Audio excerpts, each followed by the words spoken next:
Today we are starting chapter 2 of class 9th. Class 9th का chapter 2 है solving a biological problem. इस chapter का first topic जो है वो है बायोलॉजिकल मेथड। आज के लेक्चर में हम बायोलॉजिकल मेथड को कंप्लीट डिटेल में स्टडी करेंगे। बायोलॉजिकल मेथड, सबसे पहले हम ये देखेंगे कि बायोलॉजिकल मेथड है क्या। The scientific method in which biological problems are solved is termed as biological method. ऐसा साइंसी तरीक़ाकार जिसमें बायोलॉजी के मसाइल को हल किया जाता है उसको बायोलॉजिकल मेथड कहते हैं। अब बायोलॉजिकल प्रॉब्लम्स क्या हैं? ठीक है, वो मसाइल जो कि जानदारों से ताल्लुक़ रखते हैं। ठीक है, the problem which are related to the living things are called biological problems. अब लिविंग थिंग्स क्या हैं? लिविंग थिंग्स में वर्टिब्रेट्स भी हो सकते हैं, invertebrates, microorganisms, biotic and abiotic factors. ठीक है, एक जानदार जिस इन्वायरमेंट में रह रहा है उस इन्वायरमेंट के प्रॉब्लम्स भी हो सकते हैं और उन जानदारों के अपने प्रॉब्लम्स भी बायोलॉजिकल प्रॉब्लम में इंक्लूड होते हैं। It comprises the steps a biologist adopt in order to solve a biological problem. Biological method में बहुत सारे स्टेप्स इंक्लूड होते हैं, ऐसे स्टेप शामिल होते हैं जो कि बायोलॉजिस्ट अडॉप्ट करता है और उन पे अमल करते हुए जो है वो उन बायोलॉजिकल प्रॉब्लम्स का सॉल्यूशन सर्च करता है। बायोलॉजिकल मेथड है फॉलोइंग स्टेप्स। फर्स्ट स्टेप जो है वो है recognisation of biological problem. Recognition कहते हैं पहचान करना। सबसे पहला स्टेप है कि आपके सामने जो भी बायोलॉजिकल प्रॉब्लम पेश किया गया, आपको जो भी बायोलॉजिकल प्रॉब्लम बताया गया, आपने उसकी फर्स्ट उसे आइडेंटिफाई करना है कि वो मसला है क्या, किस वजह से है और इसके क्या प्रॉपर जो है वो इंतज़ामात हो सकते हैं जिसके ज़रिए हम इसे सॉल्व कर सकें। ठीक है, नेक्स्ट है ऑब्जर्वेशन। ऑब्जर्वेशन कहते हैं किसी भी चीज़ का मुशाहिदा करना, यानी आपने पहले एक प्रॉब्लम के बारे में जो है वो आइडेंटिफाई किया कि ये प्रॉब्लम है क्या, फिर उसी प्रॉब्लम को आपने ऑब्ज़र्व करना है अपने डिफरेंट सेंसेस को यूज़ करते हुए, क्वालिटी वाइज और क्वांटिटी वाइज। ठीक है, थर्ड स्टेप है हाइपोथेसिस फॉर्मुलेशन। हाइपोथेसिस कहते हैं मफरूज़ा, किसी भी चीज़ के बारे में फ़र्ज़ कर लेना, एक आइडिया जनरेट करना कि ये चीज़ ऐसे हो सकती है या इसको हम इस तरह से कर सकते हैं। किसी भी चीज़ के बारे में कोई मफरूज़ा कायम करना जो वो हाइपोथेसिस कहलाता है। नेक्स्ट स्टेप है डिडक्शन। डिडक्शन कहते हैं कि किसी भी लॉजिकल कॉन्सिक्वेंस ना, जैसे हमने एक हाइपोथेसिस बनाया, वो एक हमारा फ़र्ज़ था, यानी फ़र्ज़ किया हमने, वो गलत भी हो सकता है, वो सही भी हो सकता है, ऑथेंटिक नहीं है। तो डिडक्शन जो है वो एक लॉजिकल थिंक होती है, यानी आप अपने हाइपोथेसिस को जो है वो प्रूव करते हैं विद लॉजिक। नेक्स्ट स्टेप है एक्सपेरिमेंटेशन। एक्सपेरिमेंटेशन में आप तजर्बात करते हैं, एक्सपेरिमेंट करते हैं और एक्सपेरिमेंट के ज़रिए प्रूव करते हैं कि आपने जो हाइपोथेसिस बनाया, आपने जो फ़र्ज़ किया, क्या वो सही है या वो गलत है। Summarisation of the result. किसी भी चीज़ को चेक करने के लिए कम से कम जो है वो आप एक एक्सपेरिमेंट को 3 टाइम्स रिपीट करते हैं। अब जो आपने एक्सपेरिमेंट किए, उन एक्सपेरिमेंट्स के रिज़ल्ट्स को इकट्ठा किया जाता है, समराइज़ किया जाता है in the form of tables, graphs और अदर फॉर्म्स। तो आप जो रिज़ल्ट को समराइज़ करते हैं, अपने पूरे एक्सपेरिमेंट के रिज़ल्ट्स को जो इकट्ठा करते हैं एंड पे, वो समराइजेशन ऑफ रिज़ल्ट कहलाता है। लास्ट स्टेप होता है reporting the result. Reporting the result means कि आपने जो एक्सपेरिमेंट किए उसके जो रिज़ल्ट्स आए हैं, आपने उसे दूसरे लोगों तक पहुंचाना है। ठीक है, वो किस तरह पहुंचा सकते हैं? वो आप इंटरव्यूज़ के ज़रिए पहुंचा सकते हैं, कॉन्फ्रेंस के ज़रिए पहुंचा सकते हैं, डिबेट्स करके, या फिर आप जो है वो न्यूज़पेपर में जो है वो रिपोर्टिंग कर सकते हैं। तो रिज़ल्ट की जो है वो डिफरेंट टाइप्स से रिपोर्टिंग हो सकती है जिसके ज़रिए वो लोगों तक पहुंच जाएगा। इन्हीं स्टेप को हम डिटेल में स्टडी करेंगे। First is the recognition of the biological problem. Biologists go for adopting biological method when they encounter some biological problems. जब किसी भी बायोलॉजिस्ट को किसी बायोलॉजिकल प्रॉब्लम का सामना होता है तो वो बायोलॉजिकल मेथड को अडॉप्ट करता है, बायोलॉजिकल मेथड को यूज़ करता है अपने प्रॉब्लम को सॉल्व करने के लिए। बायोलॉजिकल प्रॉब्लम क्या है? A biological problem is a question related to the living organism that is either asked by someone or comes in biologist mind by himself. Biological problem जो है वो जानदारों से मुतल्लिक कोई भी ऐसा क्वेश्चन हो सकता है जो किसी ने साइंसदान से पूछा या किसी भी साइंसदान के माइंड में खुद से क्वेश्चन आया, वो बायोलॉजिकल प्रॉब्लम कहलाता है। सेकंड स्टेप था ऑब्जर्वेशन।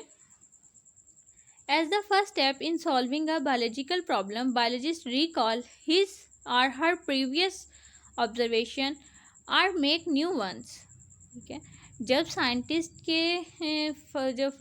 जो है बायोलॉजिकल प्रॉब्लम को सॉल्व करने के लिए फर्स्ट स्टेप में आता है, यानी वो रिकॉग्नाइज करता है प्रॉब्लम को, तो वो जो है उस वक़्त अपना जो प्रीवियस उसकी नॉलेज है, जो उसका पुराना नॉलेज है या उसके जो पुराने मुशाहिदात हैं, ऑब्जर्वेशंस हैं, वो उनको यूटिलाइज़ करता है और फिर उनको यूज़ करते हुए वो न्यू ऑब्जर्वेशंस जो हैं वो बनाता है। Observation are made with 5 senses. Observation जो हैं वो आप अपने 5 सेंसेस को यूज़ करके बना सकते हैं। वो 5 सेंसेस कौन से हैं? Vision, hearing, smell, taste and touch. Observation 2 types की होती हैं, क्वालिटेटिव एंड क्वांटिटेटिव। ठीक है, क्वालिटेटिव में हम देखते हैं क्वालिटी वाइज, ठीक है, और क्वांटिटेटिव में हम देखते हैं मिकदार, कि उसकी कितनी मिकदार है। Why quantitative observation are considered more accurate than qualitative ones? Why? ठीक है, अब यहाँ पे ये क्वेश्चन जो है वो कई बार पेपर में आया होता है और बार बार ये क्वेश्चन रिपीट होता है कि क्वांटिटेटिव ऑब्जर्वेशंस को क्वालिटेटिव से ज़्यादा बेहतर क्यों समझा जाता है। इसकी रीज़न ये है कि क्वांटिटेटिव ऑब्जर्वेशन जो हैं उन्हें आप मेजर कर सकते हैं, एक्यूरेट नंबर्स के अंदर उसे रिकॉर्ड कर सकते हैं, जबकि क्वालिटेटिव को हम ऐसा नहीं कर सकते। ठीक है, क्वालिटेटिव को एक्यूरेट नंबर्स के अंदर जो है वो मेजर नहीं किया जा सकता। हम जस्ट ये बता सकते हैं इसकी क्वालिटी अच्छी है या लो क्वालिटी है, ये जो है वो हैवी है या ये लाइट इन वेट है, ये स्मॉल है या ये लार्ज है, लेकिन हम उसे एक्यूरेट वैल्यू नहीं बता सकते। जबकि क्वांटिटेटिव के अंदर आप एक एक्यूरेट अथेंटिक वैल्यू बताते हैं। Because the former are invariable and measurable and can be recorded in term of numbers. यहाँ पे यही बताया हुआ है कि क्योंकि क्वांटिटेटिव ऑब्जर्वेशंस जो होती हैं वो मेजरेबल होती हैं, उनकी पैमाइश की जा सकती है और उनको नंबर्स में रिकॉर्ड किया जा सकता है। अब नेक्स्ट है qualitative observation and quantitative observation में डिफरेंस क्या है, इन दोनों में क्या फ़र्क है। देखें, अगर जब हम क्वालिटी वाइज किसी भी चीज़ को बताते हैं, जैसे यहाँ पे फ्रीजिंग पॉइंट की एग्जांपल दी हुई है, तो उन्होंने यही बताया कि freezing point of water is colder than the boiling point. Freezing point जो है पानी का वो कम होता है बॉइलिंग पॉइंट से। जबकि अगर हम उसे क्वांटिटेटिव में देखें तो क्वांटिटेटिव में वो क्वांटिटी वाइज बताते हैं कि वाटर का फ्रीजिंग पॉइंट जो है वो 0 डिग्री सेंटीग्रेड है और बॉइलिंग पॉइंट 100 डिग्री सेंटीग्रेड है। अब ये एक अथेंटिक वैल्यू है। नेक्स्ट एग्जांपल है, अ litre of water is heavier than a litre of ethanol. ये क्वालिटी बता रही है कि 1 लीटर पानी जो है वो भारी होता है 1 लीटर एथेनॉल से। अगर हम इसी को क्वांटिटेटिवली देखें तो उसमें उन्होंने अथेंटिक वैल्यू दी हुई है कि अ लीटर ऑफ वाटर वेट 1000 ग्राम, कि 1 लीटर पानी का जो वज़न है वो 1000 ग्राम होता है, जबकि 1 लीटर एथेनॉल का जो वेट है वो 789 ग्राम्स होता है। तो ये फ़र्क है कि क्वालिटेटिव जो है वो हमें कोई अथेंटिक वैल्यू नहीं देती, हम उसे मेजर नहीं कर सकते, एक्यूरेट आंसर नहीं बता सकते, जबकि क्वांटिटेटिव जो है उसको मेजर किया जा सकता है और उसे नंबर्स की टर्म में रिकॉर्ड किया जा सकता है, जो कि ज़्यादा अथेंटिक होते हैं। नेक्स्ट स्टेप है formulation of hypothesis. Biologist organise his and others' observation into data form and construct a statement that may prove to be the answer of the biological problem under the study. This tentative explanation of the observation is called the hypothesis. अब यहाँ पे देखिए उन्होंने कहा कि biologist जो हैं वो अपने डाटा को जो उन्होंने ऑब्जर्वेशन की खुद उसको, या जो उनके फ्रेंड्स ने, उनके जो को वर्कर्स हैं उन्होंने जो ऑब्जर्वेशंस की, वो उन सबको ऑर्गेनाइज करते हैं, एक तरतीब देते हैं, और ऑर्गेनाइज करने के बाद जो है वो एक स्टेटमेंट बनाते हैं जो कि हो सकता है कि उस बायोलॉजिकल प्रॉब्लम का आंसर हो। ठीक है, यानी प्रूफ करने के लिए, बायोलॉजिकल प्रॉब्लम के आंसर को प्रूफ करने के लिए वो अपनी तमाम जो ऑब्जर्वेशंस हैं उनको कलेक्ट करके एक स्टेटमेंट बनाते हैं। ये जो एक्सप्लेनेशन होती है इसको हाइपोथेसिस कहते हैं। It may be defined as a proposition that might be true, यानी ये हो सकता है कि सही भी हो और बाज़ औक़ात हो सकता है कि एक हाइपोथेसिस जो है वो आपका गलत भी हो जाए। तो हाइपोथेसिस में जो है वो फॉलोइंग कैरेक्टरिस्टिक्स होने चाहिए। वो कैरेक्टरिस्टिक्स क्या हैं? It should B general statement, ये एक जनरल स्टेटमेंट होनी चाहिए। जनरल स्टेटमेंट का मतलब है कि वो एक आम सी बात हो जो कि इजीली हर किसी को समझ आ सके। It should be a tentative idea, it should agree with available observation, आपकी जो ऑब्जर्वेशंस मौजूद हैं, यानी जो जिन ऑब्जर्वेशन की बेस पे आप हाइपोथेसिस बना रहे हैं तो वो उनके साथ एग्री होना चाहिए। ठीक है, आपकी स्टेटमेंट जो है आपकी ऑब्जर्वेशंस के अकॉर्डिंग होनी चाहिए। It should be keeped as simple as possible, आपको अपनी स्टेटमेंट को उतना ही सादा रखना चाहिए जितना पॉसिबल हो सके। इट शुड बी टेस्टेबल, जिसको टेस्ट किया जा सके, एंड पोटेंशियली फॉल्सिएबल, और उसे गलत साबित किया जा सके। In other words, there should be a way to show the hypothesis is false, a way to disprove the hypothesis. ये दूसरे अल्फाज में हम ये कह सकते हैं कि हाइपोथेसिस जो है ऐसा होना चाहिए जिसे एक्सपेरिमेंटली जो है वो गलत भी साबित किया जा सके, और नो डाउट अगर वो बार बार एक्सपेरिमेंट करने से भी गलत नहीं होता तो उसे जो है वो करेक्ट प्रूव किया जाता है, और फिर उसे जो है वो नेक्स्ट चेंज कर दिया जाता है थ्योरी के अंदर। नेक्स्ट स्टेप है deductions. Biologist draw deduction from the hypothesis. अब बायोलॉजिस्ट ने जो एक हाइपोथेसिस बनाया, एक मफरूज़ा बनाया। हाइपोथेसिस क्या है? हाइपोथेसिस को आप इस तरह भी कह सकते हैं कि हम कहते हैं कि स्पैरो बर्ड है। ठीक है, और अगर तमाम बर्ड्स के विंग्स होते हैं तो स्पैरो के भी विंग्स होंगे। ठीक है, यानी अब हमारे पास इसमें जो है वो क्या है, कन्फ्यूजन है अगर और तब की, लेकिन ये जो है वो कोई वो नहीं है। हमने सिर्फ एक चीज़ को देखा कि तमाम परिंदों के पर होते हैं, और हमने कहा कि अगर स्पैरो जो है चिड़िया एक परिंदा है तो उसके भी पर होंगे। ये हमने एक फ़र्ज़ किया खुद से, ये हाइपोथेसिस है। उसी हाइपोथेसिस को यूज़ करते हुए जो है वो बायोलॉजिस्ट डिडक्शंस बनाते हैं। डिडक्शंस क्या हैं? Deductions are the logical consequences of the hypothesis. For this purpose a hypothesis is taken as true and expected results are drawn from it. इस पर्पज़ के लिए, डिडक्शन बनाने के लिए, हाइपोथेसिस को जो है वो ट्रू प्रूव किया जाता है। प्रूव किया जाता है कि हाइपोथेसिस बिल्कुल सही है, और फिर उसी हाइपोथेसिस से जो है वो एक्सपेक्टेड रिजल्ट्स को इस्तेमाल करते हुए जो है वो हम एक डिडक्शन बना देते हैं। This involves the use of if and then logic. अब इसमें जो है वो इफ़ और देन का लॉजिक इंक्लूड होता है। जैसे अभी मैंने आपको बताया कि वो जो हैं अगर हम कहते हैं कि all birds have wings, then if sparrow is also a bird, it also have wings. ठीक है, नेक्स्ट हमारा स्टेप है एक्सपेरिमेंटेशन। एक्सपेरिमेंटेशन कहते हैं तजर्बात करना। The most basic step of biological method is experimentation. Biological method का जो सबसे बेसिक स्टेप होता है ना, वो होता है एक्सपेरिमेंट। आप एक्सपेरिमेंट के ज़रिए ही अपने हाइपोथेसिस को, डिडक्शंस, ऑब्जर्वेशंस और जो डाटा कलेक्शंस हैं उनको गलत भी साबित कर सकते हैं और सही भी। आपके एक्सपेरिमेंट के रिजल्ट्स बताते हैं कि आपने जो हाइपोथेसिस बनाया वो सही था या गलत था। तो इसलिए सबसे ज़्यादा जो इम्पोर्टेंट पॉइंट होता है बायोलॉजिकल मेथड में, वो आपका एक्सपेरिमेंट होता है।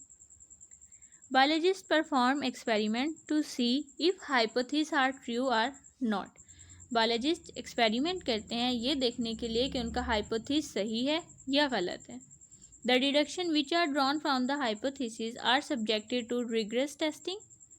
Through experimentation biologist learn which hypothesis correct. यानी अगर एक स्टेटमेंट है, आपके पास बहुत सारी ऑब्जर्वेशंस आई हैं, तो आपने जो है उन ऑब्जर्वेशंस को यूज़ करते हुए एक या एक से ज़्यादा हाइपोथेसिस बना लिए हैं, तो साइंटिस्ट जो हैं वो एक्सपेरिमेंट करके चेक करते हैं कि अगर उन्होंने 3 हाइपोथेसिस बनाए हैं तो उन 3 हाइपोथेसिस में से कौन सा हाइपोथेसिस ऐसा है जो कि बिल्कुल एक्यूरेट है। तो ये भी एक्सपेरिमेंट के ज़रिए ही हमें पता चलता है। नेक्स्ट स्टेप है समराइजेशन ऑफ रिजल्ट्स। आपने एक्सपेरिमेंट कर लिया, आपके पास रिजल्ट्स आ गए। अब जो स्टेप है उसमें आपने सारे रिजल्ट्स को इकट्ठा करना है और ऑर्गेनाइज करना है। Biologist gathers actual quantitative data from the experiment. Data for each of the group are then averaged and compared statistically. Statistically means आप डाटा को जो है वो टेबल्स बना के कंपेयर कर सकते हैं, आप डाटा को ग्राफ्स बना के कंपेयर कर सकते हैं, कि कोई भी ऐसा तरीका यूज़ करना है जिसमें आप शॉर्ट टर्म के अंदर जो है वो ज़्यादा से ज़्यादा डाटा को कंपेयर कर सकें। तो बायोलॉजिस्ट जो हैं वो अपना तमाम एक्सपेरिमेंट्स का डाटा जो है वो इकट्ठा करते हैं और उसे इकट्ठा करने के बाद जो है उसे स्टैटिस्टिकली जो है वो अरेंज करते हैं। And to draw conclusion biologist also use statistical analysis. अपने रिजल्ट्स को ड्रॉ करने के लिए बायोलॉजिस्ट जो है वो स्टैटिस्टिकल एनालिसिस भी करते हैं। लास्ट स्टेप है हमारा reporting the result. Biologist publish there finding in scientific journals and books. Scientific journal क्या होते हैं? साइंटिफिक जर्नल जो हैं ये एक जर्नल होता है, एक बुक होती है जिसमें मुख्तलिफ साइंटिस्ट जो हैं वो अपने एक्सपेरिमेंट्स को पब्लिश करते हैं। साइंटिस्ट को एक ड्यू डेट दी जाती है कि आप जो है वो इस में अपने डाटा जो है वो हमें दें, वो फिर पब्लिश किया जाता है। कि जो साइंटिस्ट होते हैं वो अपने रिसर्च पेपर्स लिखते हैं कि उन्होंने ये रिसर्च की, उसमें क्या उन्होंने एक्सपेरिमेंट किया, क्या मेथड यूज़ किया, क्या उन्होंने मटेरियल लिया, तो वो इन सब को जो है वो एक पेपर्स की फॉर्म में जो है वो पब्लिश करते हैं। और एक जर्नल के अंदर जो है बहुत सारे साइंटिस्ट के पेपर्स जो है वो पब्लिश किए जाते हैं। फिर ये मज़ीद नेक्स्ट यूनिवर्सिटीज़ में ट्रांसफ़र किया जाता है, नेट पे अपलोड कर दिया जाता है, जिससे आपके जो एक्सपेरिमेंट है, आपका जो रिसर्च वर्क है, वो दूसरे साइंटिस्ट और बाकी स्टूडेंट्स तक पहुंचता है। ठीक है, बुक्स में आप अपना डाटा दे सकते हैं। आपने जो भी एक्सपेरिमेंट किया है आप वो किसी भी बुक में पब्लिश करवा सकते हैं। In talks eight national and international meetings. कोई भी साइंटिफिक मीटिंग्स हो रही हैं वो नेशनल लेवल पे हैं या इंटरनेशनल लेवल पे हैं, आप उनमें पार्टिसिपेट करके अपना रिजल्ट जो है वो रिपोर्ट कर सकते हैं। And in seminars at the colleges and universities. इसके अलावा कॉलेजेस और यूनिवर्सिटीज़ में जो सेमिनार होते हैं आप उन सेमिनार में भी पार्टिसिपेट करके अपने रिसर्च वर्क को जो है वो लोगों तक पहुंचा सकते हैं। Publishing of result is an essential part of the scientific method. It allows the people to verify the results or apply the knowledge to solve other problems. Reporting जो है रिज़ल्ट की वो बहुत ज़्यादा इम्पॉर्टेंट होती है। रिज़ल्ट की reporting इस लिहाज से भी इम्पॉर्टेंट होती है कि आपने एक एक्सपेरिमेंट किया, आपने अपने रिज़ल्ट्स कंक्लूड कर दिए, आपने कंक्लूजन निकाल लिया कि मेरा ये एक्सपेरिमेंट था और उससे ये रिज़ल्ट आए।